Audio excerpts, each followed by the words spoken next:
Fala, povo de Deus, a paz do Senhor, aqui com você mais uma vez em mais um Centralcast, né, Fernanda? Isso aí. Muita alegria estar aqui mais uma vez, né? E como sempre, eu sempre falo isso, né? O pessoal se inscrever no canal. Então eu vou aproveitar essa oportunidade, já vou falar com vocês, gente, se inscreve. O ano virou, nós não batemos a meta ainda, mas a gente pode bater agora em 2024. Então se inscreve no nosso canal, compartilha, curte e envia para os grupos aí. E com certeza esse podcast de hoje tá sensacional. É verdade. Então já compartilha para todo mundo aí e já vai anunciar o convidado. Né? É isso aí. Aproveitando esse tempinho, eu queria te fazer uma sugestão de um canal, de um nosso parceiro aqui, que faz parte da nossa equipe aqui do Centralcast, do podcast, que está com um canal aí extraordinário, muito bacana, com quiz, com vários vídeos, coisas legais. Vai estar na descrição aí. Você se inscreva no canal, né? Consuma, que o conteúdo é de qualidade, vai estar abençoando aí o nosso parceiro aqui da equipe do Centralcast, tá certo? Gente, o convidado de hoje é uma pessoa muito especial. É verdade. E creio que você já está vendo aí, mas eu tenho a alegria de dar as boas-vindas ao Dr. Márcio, que está vindo aqui prestigiar, participar desse podcast aqui. Seja bem-vindo, doutor. A honra é minha. Pode ter certeza disso. Amém. Eu tenho acompanhado o trabalho de vocês e admirado muito pelo empenho, pela dedicação e pelo zelo. E isso daí me enche de orgulho. Que bom, obrigado. E se você tiver algum problema, né, na vista, doutor Márcio é médico, oftalmo, especialista. Há quanto tempo, doutor, que o senhor trabalha nessa especialidade? O senhor chegou a trabalhar numa outra, em algum momento? De formado, eu estou com 43 anos. De oftalmologia, 41. Meu Deus, a minha idade. Eu tô Sabe pouco. Agora que eu estou ganhando um pouquinho de experiência. Jesus, meu Deus. Não, e o doutor Márcio, a primeira vez que eu senti alguns sinais assim de dificuldade, né? Já foi o doutor Márcio que me atendeu. Eu tinha o quê, doutor Márcio? Não sei, 9, 10 anos? Mas tem uns 2, 3 anos, então. Pouco... olha aí, hein? Ela é novinha, quer dizer. Não vamos falar a idade não, né, doutor Márcio? Vamos dizer que tem bastante tempo, né? Falando sobre o amor da medicina, doutor, por que a parte dos olhos o senhor acabou optando por essa área? O que encantou o senhor? O que fez brilhar nos olhos do senhor? Olha, é uma coisa mais ou menos inexplicável. Eu, desde o primeiro momento que eu entrei na faculdade, já desde o primeiro ano de faculdade, quando, na época, o exercício da faculdade era diferente do que é hoje. Nós tínhamos princípios diferentes na época, nós tínhamos valores diferentes na época, e havia um foco muito forte dirigido à formação médica, à formação pessoal do médico. Então, desde o primeiro ano da faculdade, eu sempre vim praticando o exercício da medicina como acadêmico, plantões, ambulatórios, e sempre que tinha oportunidade frequentando uma cirurgia, e me encantei, desde o primeiro momento, pela ortopedia. E agarrei a ortopedia e briguei pela ortopedia, lutei pela ortopedia, primeiro, segundo, terceiro, quarto, quinto ano, eu já participava de cirurgia, já reduzia fratura, dava plantão, fazia ambulatório, eu era um verdadeiro ortopedista. Eita! Por obra de Deus, no quinto ano, no segundo semestre do quinto ano, porque na época era um pouco diferente de hoje, que a gente tinha só um ano de internato, eu tinha uma cadeira de oftalmologia. Mas aquilo nunca me tocou, nunca me chamou atenção em absolutamente nada. Apesar de eu ter um passado ligado à oftalmologia, porque eu sempre tive problema de visão, era estrábico quando era criança, então eu sempre vivenciei o ambiente da oftalmologia, nunca havia me chamado a atenção. Quando entrei na matéria da oftalmologia, na cadeira de oftalmologia, como a gente fala, eu olhei e falei, cara, que trem é esse, rapaz? Que troço encantador. Eu, daquele dia em diante, eu esqueci, abandonei completamente a ortopedia e comecei a me dedicar ao conhecimento da oftalmologia. Não tinha nem tempo mais para praticar e acompanhar, porque no ano seguinte já era internato, já era formado, aí fui para a residência. Na residência, então, a gente se aprofunda e aí se exercita de fato e forma. Nunca mais passei pela ortopedia. Eita. Não me pergunte a razão real para que isso tenha acontecido. Foi uma questão de amor à primeira vista.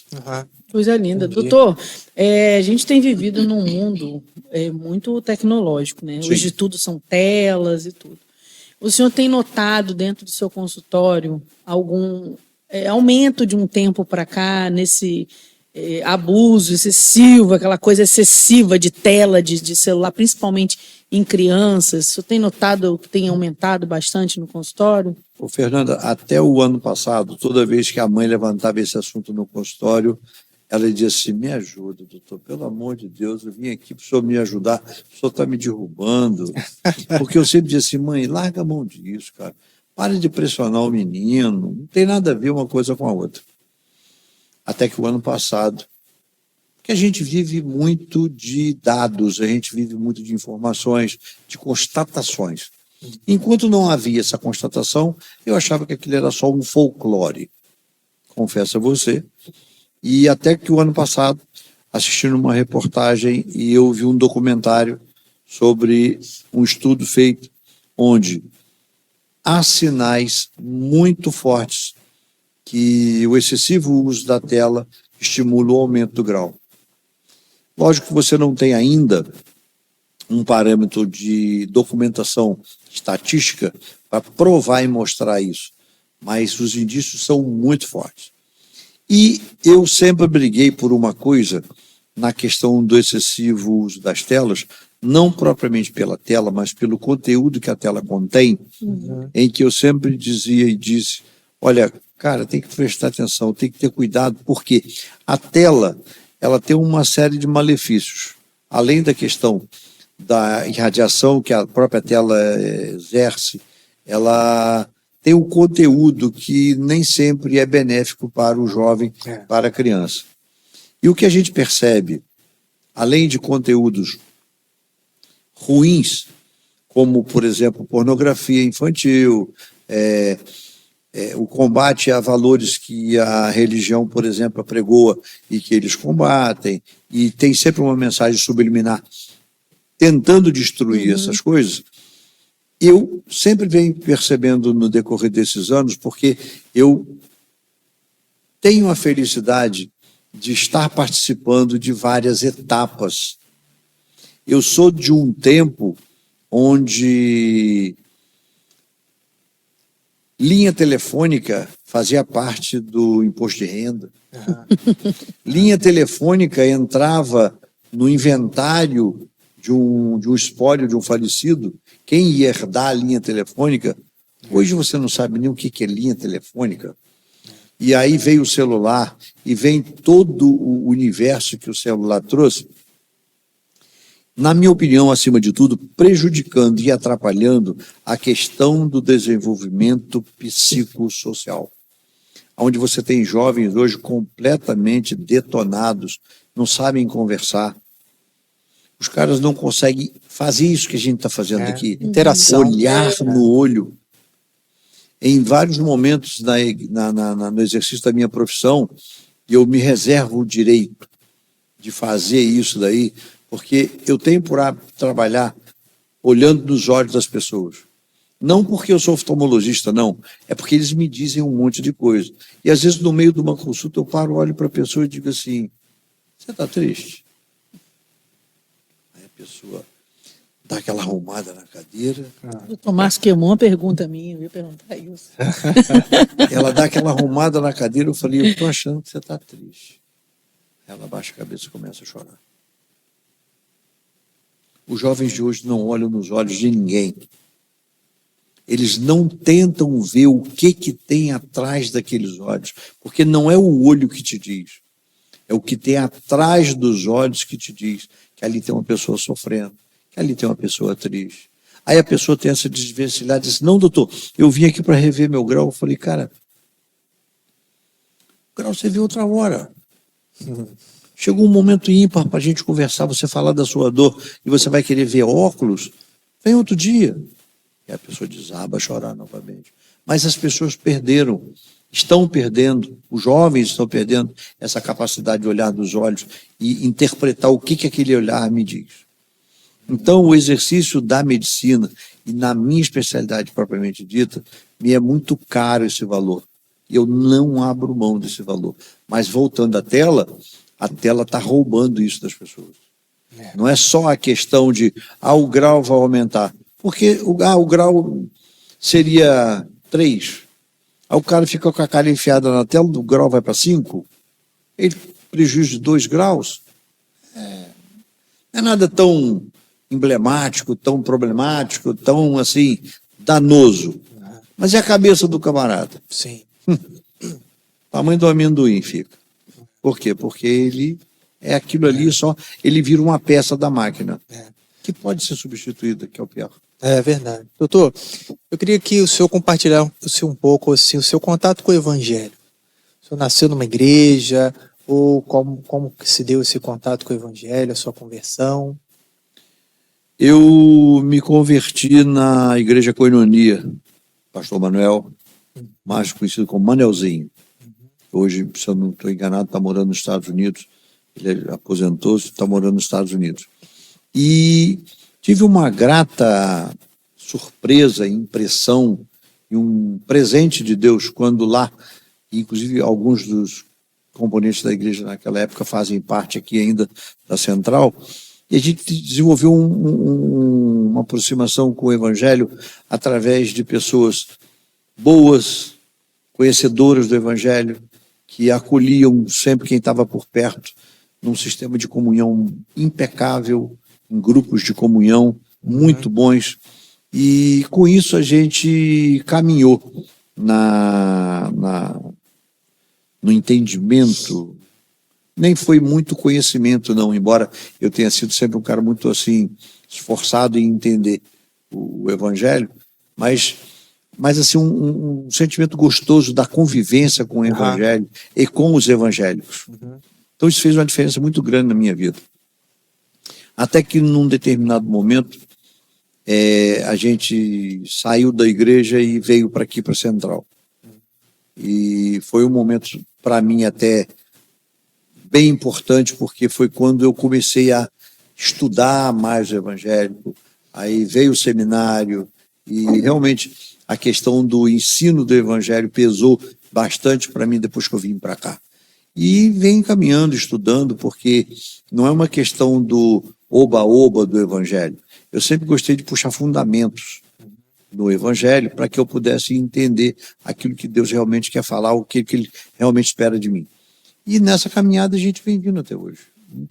Você nunca sabe tudo, nunca viu tudo. É uma fonte inesgotável. É sempre uma busca, e seja de uma coisa ou de outra, alguns amigos, alguns pastores que a gente divide. Nós temos ainda, até curioso, que a gente tem um grupo de homens remanescentes lá da Igreja Koinonia, que a gente chama de os bolinhas, que a gente se encontra com alguma frequência e discute, fala em conversas particulares ou não, mas a gente sempre mantendo aquela convivência, aquele jeitinho gostoso da gente se relacionar dentro do ambiente da igreja, que eu acho muito importante. Doutor Márcio, como que a sua profissão ela auxilia, não sei se seria de repente essa palavra, junto aos seus pacientes? Como que o senhor consegue envolver ali dentro de uma consulta de forma sutil, porque acho que tudo é muito, hoje não pode você muito falar que está sendo profissional e tudo, mas como que o senhor consegue aproveitar as oportunidades? Obrigada, Jader. Aproveita as oportunidades dentro de um consultório para que o senhor consiga ali falar de Jesus ou propriamente como o senhor falou, né? Ajudar, às vezes, quando vê que a pessoa está se sentindo triste e tudo. Qual é a forma que o senhor usa dentro do seu consultório? Ô, Fernanda, na escalada da vida da gente, algumas etapas a gente vai galgando. E, num primeiro momento, o médico ele é meio que vanguardista, cheio de novidades, cheio de tecnologia e quer fazer o melhor e aquela coisada toda. Até que em determinados momentos você vai começando a perceber que existem mais coisas ali dentro do consultório. Até que um colega, muito conhecido em Campos, muito respeitado em Campos, doutor Maron, é o que me perdoe a ousadia de estar mencionando o nome dele, porque, para mim, ele é um ídolo como profissional médico, e quem é médico e milita na área médica sabe muito bem de que eu estou falando. E uma vez o doutor Maron, conversando comigo a respeito de uma paciente, ele me deu um puxão de orelha. Porque ele me ligou e disse: Márcio, eu queria falar um negócio para você. Ele tem muito mais bagagem do que eu, até mesmo pela questão da idade. E eu falei: fala, professor. E ele foi meu professor, de fato, na faculdade. Ele falou: Márcio, eu queria alertar você uma coisa. Uma paciente comum, nossa, esteve no seu consultório e depois esteve no meu. Eu percebi que ela estava muito triste. Porque você, na ânsia de ser muito realista dentro da patologia que a paciente apresentava, você acabou causando para ela um drama pela gravidade da doença que ela tem. E eu queria só ligar para você e para te dizer o seguinte, meu amigo: tem uma pessoa atrás daquela doença, tem um coração embaixo daquela doença. Aquilo me bateu, Fernanda, de uma maneira tão quanto mais, tão pesada, que eu falei: meu Deus, que tolice a minha querer ser muito realista e fugir a uma condição de sensibilidade que me faltou. Uhum. Naquele momento eu comecei a rever um monte de coisa.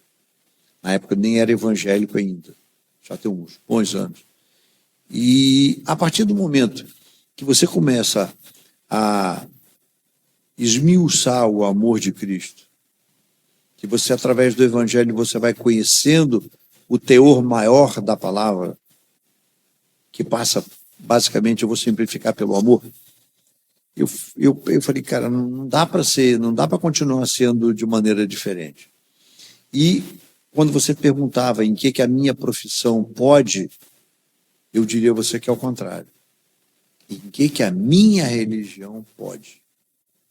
A minha vida como oftalmologista, ela se tornou muito melhor e maior pelo aprendizado do Evangelho e do amor de Cristo, do que propriamente a minha posição de evangelista foi pelo fato de eu ser oftalmologista. Pesou muito mais para mim o Evangelho dentro do meu consultório do que o meu consultório na lida com o Evangelho. Agora, lógico, uma coisa agora mistura com a outra e, de uma certa forma, o fato do acidente que eu sofri ter mudado muita coisa em mim também, e muda de uma maneira geral, porque, de uma certa forma, os pacientes que hoje, voltando ao meu consultório depois do meu acidente, e tem que falar, e querem falar, e da oração, e do milagre, daquela coisa toda, abre um canal muito forte, muito grande, para que a gente fale de Deus. E a questão, eu diria que maior, do fato do meu acidente e das oportunidades, é que os irmãos evangélicos que vão ao meu consultório e falam do meu milagre, eles são evangélicos, eu não preciso evangelizá-los, mas sempre tem a oportunidade de a gente tocar em alguma coisa que mexe com o cara, que diz: doutor, eu gostei dessa palavra. Que bom. Pesou para mim essa palavra. E os que não são evangélicos, que dizem assim: doutor, posso dar um abraço no senhor? Eu queria conhecer o senhor, eu queria abraçar o senhor.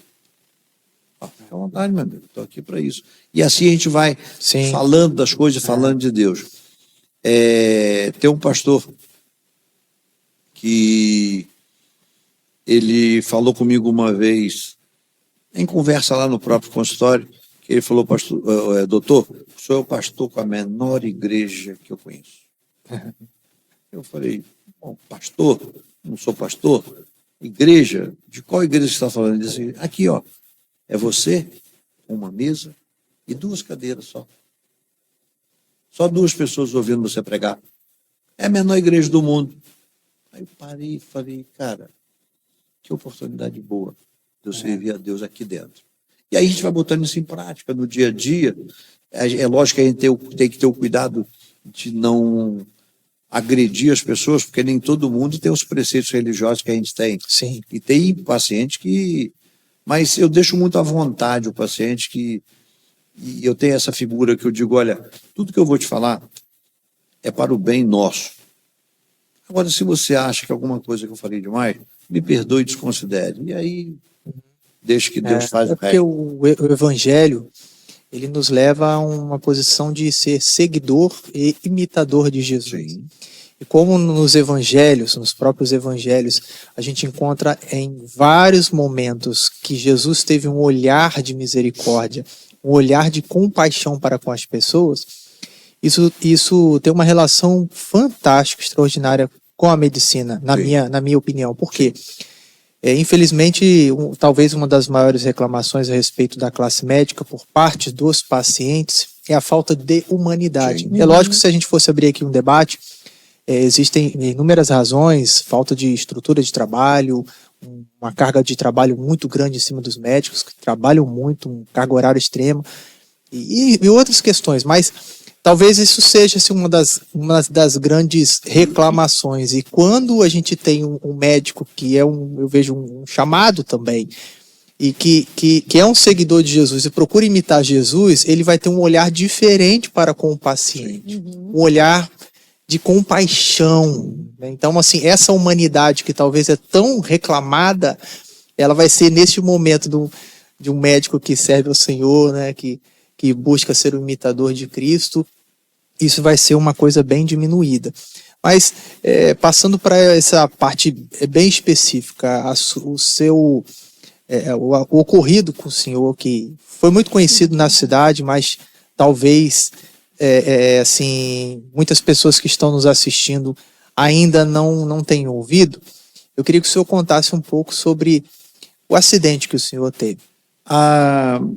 Perto de 2 anos e meio atrás, eu tenho duas propriedades aqui na estrada de São Fidélis. Uma mais próxima aqui em Tereré, uma outra mais próxima lá de São Fidélis. E eu tenho por hábito, sempre que ia na fazenda, passar na primeira, porque sempre tinha uma coisinha para levar, e assim foi feito. Eu passei no sítio, peguei uma caixa d'água que eu precisava levar para a fazenda. Coloquei na carroceria da caminhonete e saí. 1,5 km mais ou menos depois da entrada da porteira desse sítio, eu estava acompanhado, e a pessoa que estava comigo falou, olha, a tampa da caixa d'água caiu. Era mais ou menos umas 15 para as 6 da manhã de um dia de sábado. Eu sempre respeitei muito o sábado pela manhã quando eu saía para a roça, porque é um horário muito perigoso. Pessoal de noitada e sinal, eu sempre tive muito cuidado. Mas confesso que, quando saí da cidade em direção ao sítio e à fazenda, eu relaxei com relação àquilo. Mas tive o cuidado de quando a tampa da caixa d'água soltou, eu estacionei. O estacionamento não é muito amplo, muito folgado, mas fiquei bem rente à vegetação na lateral da estrada e desci para recolher a tampa da caixa d'água. Coloquei a caixa d'água no local, amarrei, e na época tinham 2 pessoas comigo do carro. E nós estávamos na face traseira da caminhonete, na tampa traseira da caminhonete. E aí eu me lembro, foi a única coisa também que eu me lembro, que eu falei, podemos ir embora, a tampa já está amarrada. E tive eu a vaga lembrança ou a sensação de que girei meu corpo em direção à estrada para poder tomar o caminho da cabine e dirigir. Aí minha memória apaga. Foi quando o casal que estava comigo no carro disse que eu, voltando o corpo para a estrada, eu percebi que vinha um carro em nossa direção. Eu tive a presença de espírito de empurrá-los em direção ao mato e tentei sair, mas não deu tempo. Fui colhido pelo carro, o carro me projetou numa distância longa e grande em direção ao meio da pista do asfalto e o carro colidiu com a minha caminhonete, arrancou a caminhonete do local, jogou no meio do mato e o carro do cara teve perda total. Pra vocês entenderem o tamanho da magnitude do trauma da pancada. Detalhe, se eu fui meio que imprensado entre um carro e outro, não vem o caso, não vai fazer diferença. Mas foi um trauma bastante violento, fui projetado no meio da pista. E uma série de coisas que aconteceram logo após, eu falo sobre isso depois. Mas uma série de coisas foram acontecendo como se estivesse mais ou menos tramado, arrumado, porque a pessoa que estava comigo no carro, agarrada, ajoelhada no asfalto, agarrada no telefone, tentando ligar para a polícia ou para o corpo de bombeiro para pedir socorro. Uma pessoa que mora ao lado da estrada, bem próximo, ouviu o barulho, falou, houve algum acidente, foi para a pista. Quando viu essa pessoa com o celular na mão, falou, olha, celular não pega aqui não. Meu Deus. Mas eu tenho um telefone residencial lá em casa, tipo celular de antena, que de lá você consegue falar fácil. A pessoa foi lá, fez contato com a polícia, com o bombeiro, e aí a coisa começou a se desenrolar. Fui socorrido, porque também são muitos detalhes, eu não vou citar todos eles, porque senão vai ficar uma história muito longa. Fui socorrido. No momento em que esse contato foi feito com as pessoas do bombeiro e familiares, a minha nora, que é enfermeira e trabalha no hospital da Unimed, recebeu aquela mensagem e falou, gente, está estranho isso. Ligou, o telefone ligou para Márcio, ligou para mim. Um homem atendeu do outro lado, virou e falou assim, é o que, Beria, que você está querendo nessa hora? Ela falou assim, eu sabia que isso era conversa fiada, que não tem acidente nenhum, Márcio. Aí a pessoa percebeu um grau de intimidade do outro lado, falou bem assim, ô Merinha, com quem que você está falando? Que você acha que você está falando?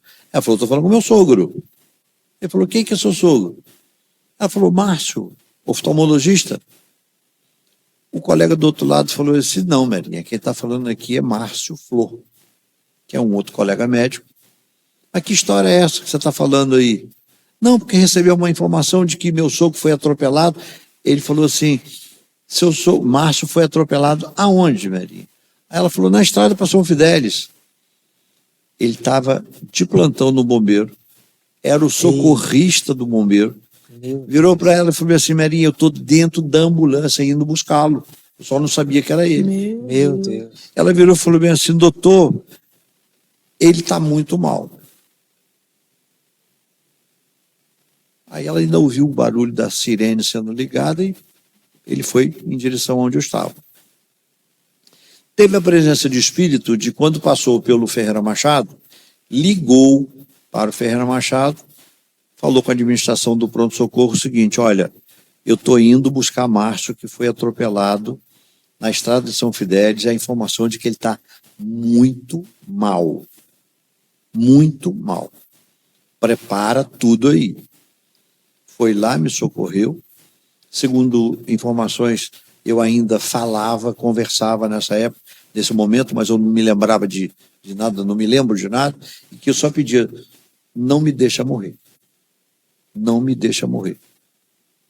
E fui levado para o Hospital de Ferreira Machado, e lá no Hospital de Ferreira Machado, quando a ambulância chegou, a equipe inteira de enfermagem, de médicos do hospital, estava na porta do pronto-socorro me aguardando. Inteira. E lógico que a partir do momento que acontece essa chegada, um liga para o outro, que liga para o outro, que liga para o outro, que liga para o outro, que liga para o outro, aquilo foi um rastilho de pólvora, e aí a notícia ganhou o conhecimento geral. Aí lá no hospital, participei de todas as encrencas de chegada, de exame, de avaliação preliminar, a perna direita praticamente já amputada e a esquerda muito, mas muito avariada, muito avariada. E fui para o centro cirúrgico. No primeiro dia, no primeiro momento lá no Ferreira Machado, entre atendimento, chegada, cirurgia, eu tive 6 paradas cardíacas. Meu Deus. Nas primeiras 48 horas de atendido de acidente, eu fiz 8 cirurgias, só na barriga. Fora a perna e um monte de fratura e pensa num monte de encrenca. E consegui safar com a ajuda de Deus e dos colegas que me foram muito valiosos, muito caros. Queria publicamente agradecer a todos, já agradeci, mas não me canso de agradecer, porque eu acho que é um mérito que eles têm, que eu tenho que reconhecer e tenho que propagar e tenho que falar.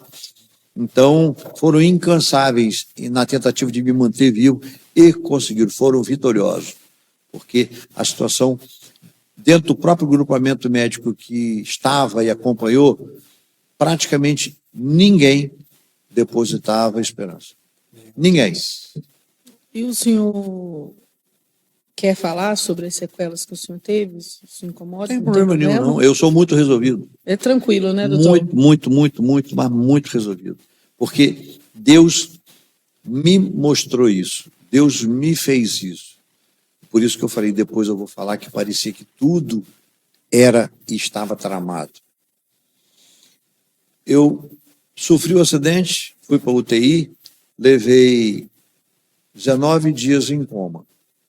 Mas no 15º dia, o colega que assumiu a responsabilidade de cuidar de mim, era o dono do paciente, ele chamou a família e falou, olha, nós estamos com um problema, porque seu pai já está com 15 dias de acidente, mantendo-se em coma, inexplicavelmente ele não tem razão nenhuma mais para estar em coma, mas está em coma.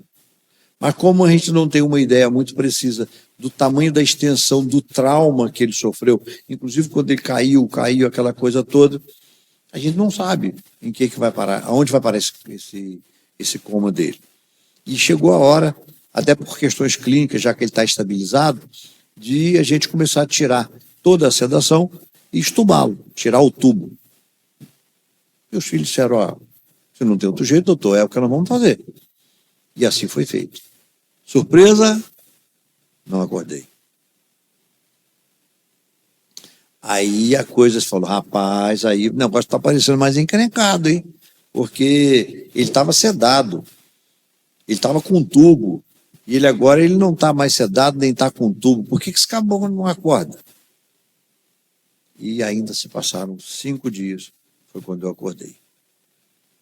Aí foi uma surpresa geral, um encanto geral, aquela boa notícia de que eu acordei, ainda meio confuso, mas respondendo a várias perguntas que me foram feitas, tipo assim, identificando que eu estava ali presente, com a memória boa, mas ainda muito comprometido clinicamente, muito agredido pelo trauma, porque quando a gente sofre um trauma daquele tamanho, o organismo da gente todo desanda, mas desanda tudo.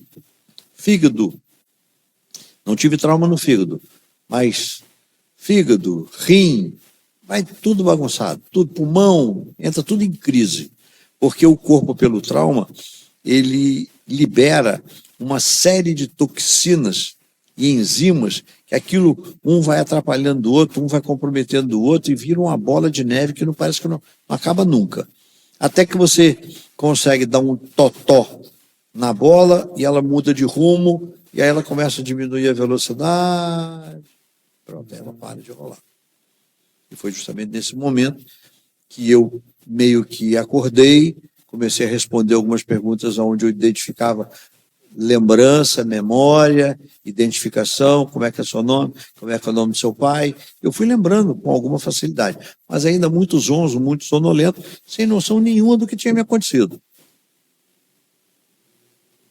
Até que fui para o apartamento, hemodiálise diária, porque os rins pararam de funcionar, E aquela história rápida, está tudo complicado demais.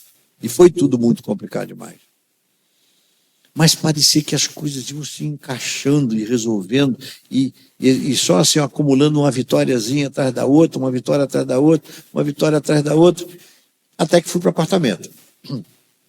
Que era o que todo mundo almejava para eu sair da UTI.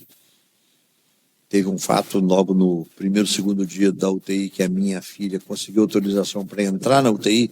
Ela rodou a UTI para lá e para cá, para lá e para cá, e virou para a enfermeira e falou assim: meu pai está onde? Meu Deus. Aí ela falou assim: quem é seu pai? Ela falou: doutor Márcio. A enfermeira deu um risinho de canto de boca e virou para ela e disse assim: olha seu pai aí na sua frente. Eu estava irreconhecível. Meu Deus. E todo demasiado inchado, parecia um balão. E, logicamente, desdobrando disso daí, foi vindo a recuperação, até que a vontade de todo mundo deseja que eu fosse para o apartamento. Por quê? A família estava perto, aquela coisa toda, e uma sequência de desmaios e daquelas coisas todas, até que alguém vira para mim e diz assim: olha, nós precisamos ter uma conversa. Porque você acumulou um conjunto de danos muito grandes e graves no seu acidente. E você ainda não tem noção do que aconteceu. Neste momento, quando eu fui para o apartamento e que essa conversa aconteceu, foi quando me foi comunicado que não iam amputar a outra perna. Porque até o 30º dia, mais ou menos, havia uma dúvida se essa outra perna iria salvar ou não. Porque uma já tinha perdido no primeiro momento. E a segunda, na dúvida se iria ou não perdê-la. Mas, naquele momento, a coisa estabilizou. Aí ele falou: olha, você perdeu uma perna, você quase perdeu a outra, a gente não tem uma extensão muito grande do tamanho do estrago que essa perna vai carregar para a frente. Você teve um trauma muito grande na parte inferior do abdômen, do umbigo para baixo, estourou, arrebentou, quebrou tudo. Bacia, fêmur, joelho, pé, tudo. Sobrou, né? Intestino, bexiga, e foi tudo junto, tudo bagunçado. Tudo muito, mas muito lesionado. Mas tem alguns pontos que são importantes e merece ser citado, porque esses pontos é que fizeram uma diferença muito grande na minha vida frente ao acidente. Foi quando, nesse momento, ou perto disso aí, um técnico de enfermagem, porque eu tinha que fazer mudança de decúbito de 2 em 2 horas, vira para lá, vira para cá, porque durante o período que eu fiquei na UTI, eu fiquei numa posição só porque eu não podia mexer. Eu desenvolvi uma escara muito grande, uma ferida enorme na região da região sacral, nas nádegas, uma ferida imensa. Perdi mais ou menos uns 40% da pele da perna esquerda, que teve que ser reposta. Perdi 50% da pele do coto da perna que sobrou amputada, que também teve que ser reposta através de cirurgia plástica. Então aquilo foi bastante ainda trabalhoso e bastante envolvente, porque era um monte de gente trabalhando naquele projeto de reconstrução. E pela dificuldade que eu tinha de vir para lá, porque eu não podia ficar deitado em cima da ferida. Então eu deitava, fazia um decúbito de um lado, 2 horas depois do outro, eu muito inchado, com dificuldade, e a família com preocupação e medo de me manipular, contratou um técnico de enfermagem para ajudar nessa mão de obra aí. Eu, um belo dia, olhei para ele e falei bem assim: você é evangélico? Da onde eu tirei aquilo também não sei não. Você é evangélico? Ele falou: sou. Eu falei: você tem uma Bíblia? Ele falou: tenho. Eu falei: você podia pegar, porque eu estou querendo lembrar de uma coisa. Você podia pegar para mim? Um tempinho depois ele voltou e falou: pode falar, com a Bíblia na mão.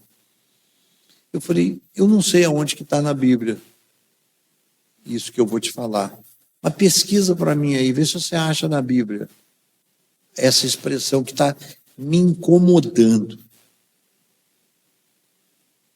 Ele falou: o que é? Eu Falei, pesquisa na Bíblia aí, por favor, para mim.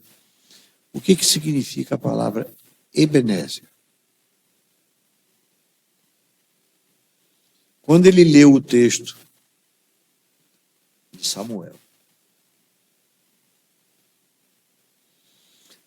foi como se tivesse derramado um balde de água gelada em cima de mim. E eu dei assim aquela relaxada, aquela aliviada. Na mesma hora, meu coração atingiu assim, um grau de tranquilidade. E ao mesmo tempo eu falei comigo, Deus está contigo. Glória a Deus. Você não passou pelo que eu passou sozinho. Deus está contigo. A partir daquele momento em que aquela consciência me veio, desculpe, porque sem problema. Não é o celular, é só um alarme. E eu esqueci de ligar. Me sem perdoe. problema. Então, naquele momento, eu relaxei. E aí, por incrível que pareça, e todo mundo se surpreende com isso, eu não me choquei com perda da perna, não me choquei com a preocupação de perder absolutamente nada. Não teve revolta, não teve... Nada daquilo me chocou. Nada daquilo me chocou. Porque eu, no meu inconsciente, eu refleti que se eu passei pelo que eu passei, eu cheguei aonde eu cheguei, e Deus mostrou para mim que Ele estava do meu lado, eu não tinha que ter medo de nada. Eu não tinha que me preocupar com absolutamente nada. Eu não tinha que me revoltar com absolutamente nada. Porque eu trazia já comigo, desde antes do acidente, uma coisa, um ensinamento muito rico para mim, na oração do Pai Nosso, em que ele menciona que seja feita, Senhor, tua vontade. E naquele momento a carta se encaixou no jogo, eu falei, eu não estou aqui para discutir mais nada. E naquele momento me veio a consciência o fato de que eu tinha duas opções na vida.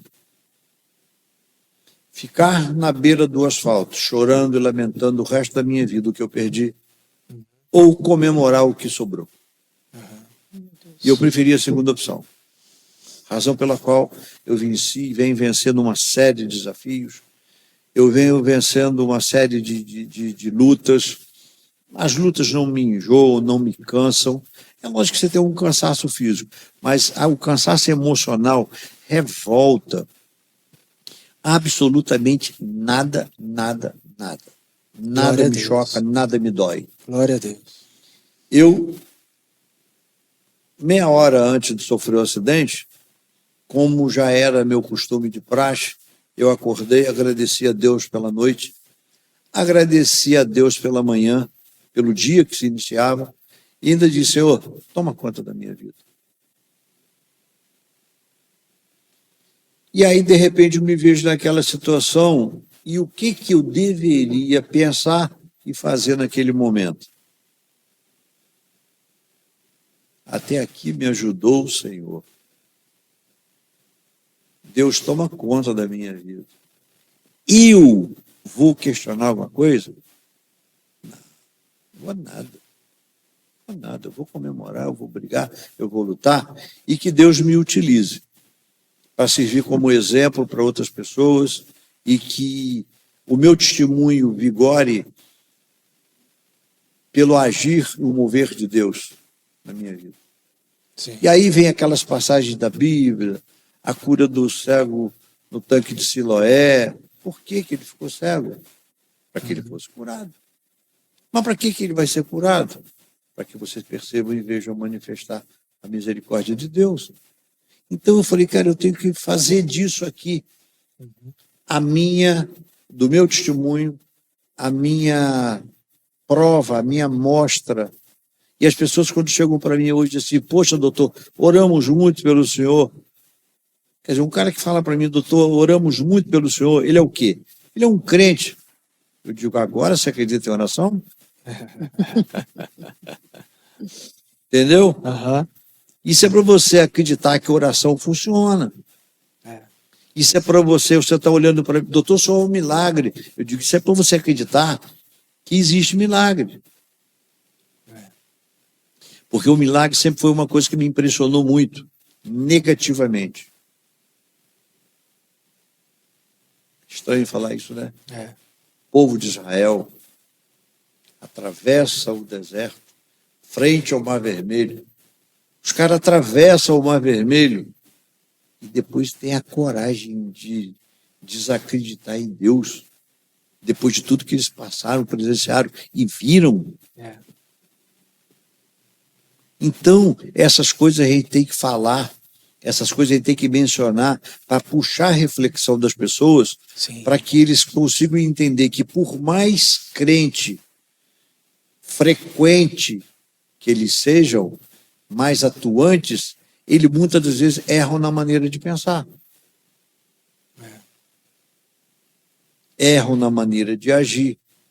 Então a gente vai aproveitando de uma forma subliminar, educadamente, mostrando, não é bem assim, não é bem assim, não é bem assim. Então, cada momento, lá nas minhas consultas, a gente vai dando uma palavra, vai dando uma dica, vai chamando a atenção, vai dando uma puxadinha de orelha, através da minha trajetória, da minha experiência, do meu testemunho, que eu posso dar com bastante propriedade, porque passei pela coisa toda e passo pela coisa toda.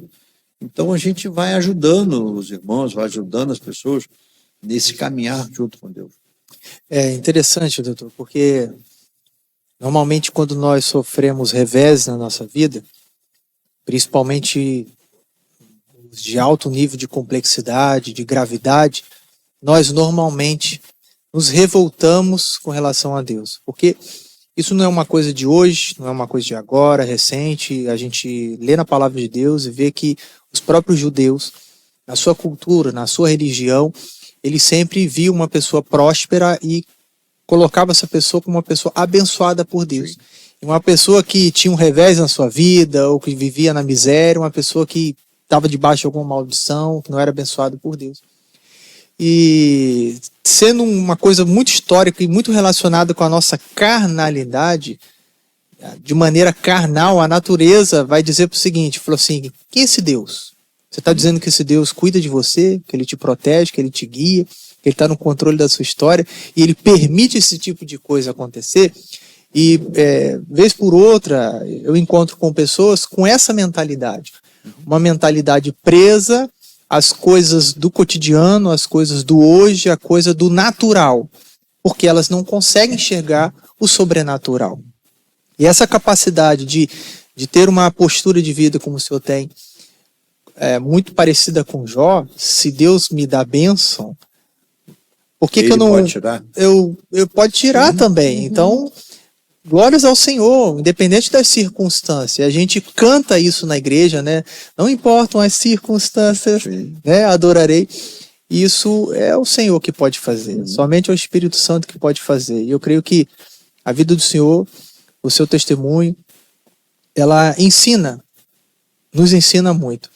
E às vezes a pessoa pode estar assistindo e vendo, né, o testemunho dele, e falou assim, mas agora ele deu uma diminuída, pisou um pouquinho no freio, na obra do Senhor, não. E sábado eu encontrei com ele na tarde missionária.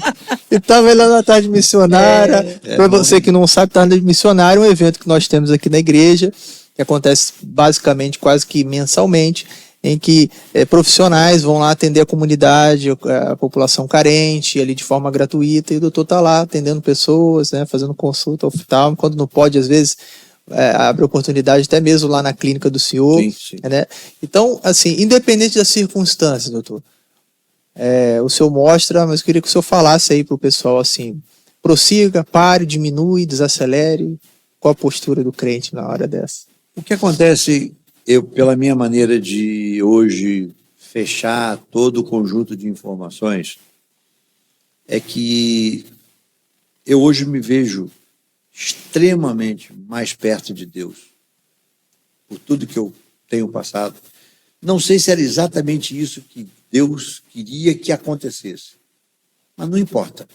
Eu procurei aprender, eu procurei tirar dos ensinamentos que a vida, o acidente, a recuperação me deram em termos de informações, para eu entender a presença de Deus na minha vida, a presença de Deus no meu acidente e o comprometimento meu com Ele frente ao que aconteceu e acontece no sentido de ser usado para levar a palavra dele, os ensinamentos dele. Quando você fala do Samuel, quando você fala do cego no tanque de Siloé, quando você fala em Jó, que se você for pegar e dizer assim, rapaz, essa história até parece com a de Jó. Eu já estive analisando, lógico, obedecendo às devidas proporções,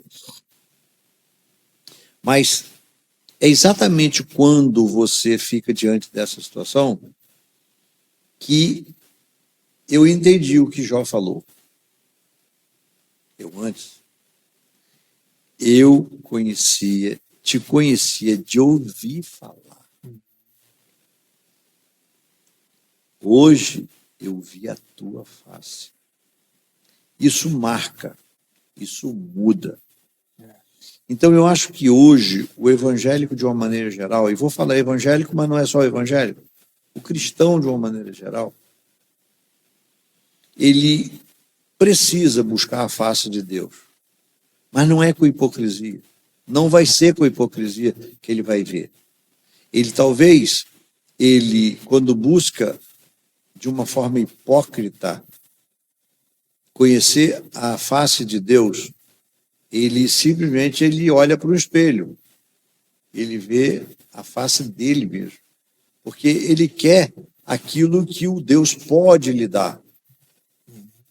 Ele não pergunta a Deus o que ele pode dar a Deus, que ele deve dar a Deus. Então ele se torna hipócrita, o que logicamente é uma coisa que foge completamente àquilo que o próprio Evangelho apregoa e espera da gente. Então,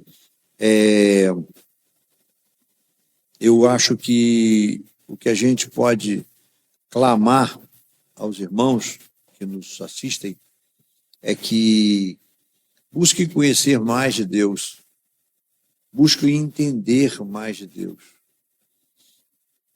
Eu vou simplificar um pouco a postura que eu adotei depois do acidente, não que eu seja o perfeito, o melhor, nada disso, nada disso. Eu sei que eu vou no meio, eu sou igual uma criança estovada dentro de uma cristaleira. Por mais que eu tenha cuidado, eu vou derrubar um copinho aqui, uma taça ali. Tá? Porque a gente sempre vai fazendo bagunça no caminho. Mas quando o pastor Elias me visitou, essa pergunta ele me fez. Falou, doutor, o senhor está bem? E ele ficou surpreso quando eu disse, pastor, estou muito bem. Estou muito bem. Por quê? Com Deus, eu atravesso o deserto daqui para lá e de lá para cá. Mas sem Ele eu não quero estar nem no céu. Então a presença de Deus na vida da gente, Ele muda tanto a gente, que eu gostaria de convocar aos irmãos cristãos que analisassem para saber se realmente Deus está na vida deles. Porque não é esse movimento religioso de que você faz, de que você mexe, de que você vira, que te coloca na presença de Deus. É o teu coração que mostra para Deus quem é você. Basta você ouvir os homens da Bíblia. Se você elencar aí 6 homens da Bíblia, 7 pecaram feio contra Deus. Mas Deus sabia o que tinha no coração de cada um deles, que os fazia diferente. Então eu acho que é sempre um momento até que a nossa hora final chegue e que nos seja roubada a oportunidade de rever alguns valores, que a gente pare, que a gente pense, que a gente avalie. Porque você pode ter certeza que por mais que você ache que você está bem, que você faz tudo bem, mas seu coração não estiver bem, não adiantou nada. Não passa do tal do sepulcro caiado, bonitinho por fora, mas por dentro a coisa ruim. Então eu acho que nunca é tarde para que a gente pare e reflita sobre essas coisas, porque fazem uma diferença muito grande no final. E acima de tudo, o que você tem dentro do seu coração é que vai fazer a diferença para Deus. A exceção de alguns deslizes, alguns pecados, em que você não caia na tolice de pecar contra o Espírito Santo, porque aí é fundamental você cair em desgraça. Mas os outros pecados, Deus perdoa. Pode ter certeza que Deus perdoa.